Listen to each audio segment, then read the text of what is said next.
you listen closely, you could hear the cries of so many shippers in the background.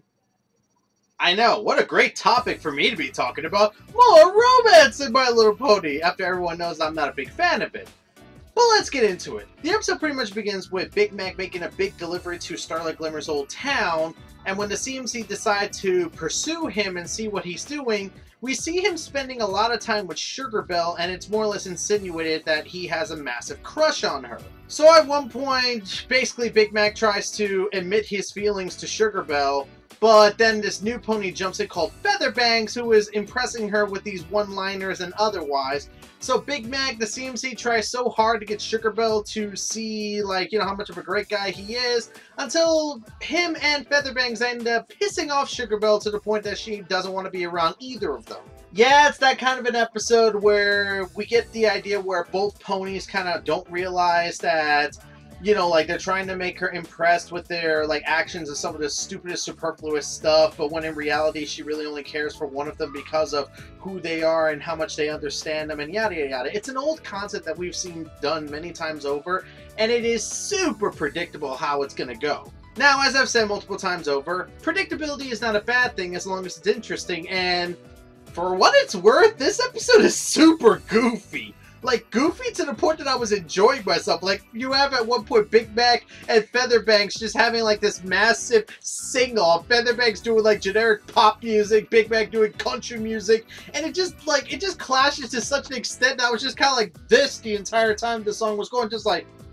In the end, though, Big Mac does eventually learn what he should be doing with Sugar Belle. Instead of just trying to just impress her, he should just be himself, and he ended up making her a new display for all the Apple products that she wants to make, and then we get the death of so many ships. Like, it was glorious. Like, when I saw them actually embrace with each other, I was just like, oh, so many ships have sunk this day, and it makes me kind of laugh a little in a very cathartic way. I know that's mean of me to say, but I guess in a cathartic way, I can't help but laugh at that, but in another way, I'm kind of glad that the episode went the way it did, and I like that fact that Big Mac and Sugar Belle understood each other. And yeah, the moral was pretty predictable as well. Like, you shouldn't be worried about your actions, you should worry about the kind of person you are if you want to impress someone like that, if you want to be around them, if you care for them. I don't even know what I'm saying anymore! So all in all, what do I think about this episode?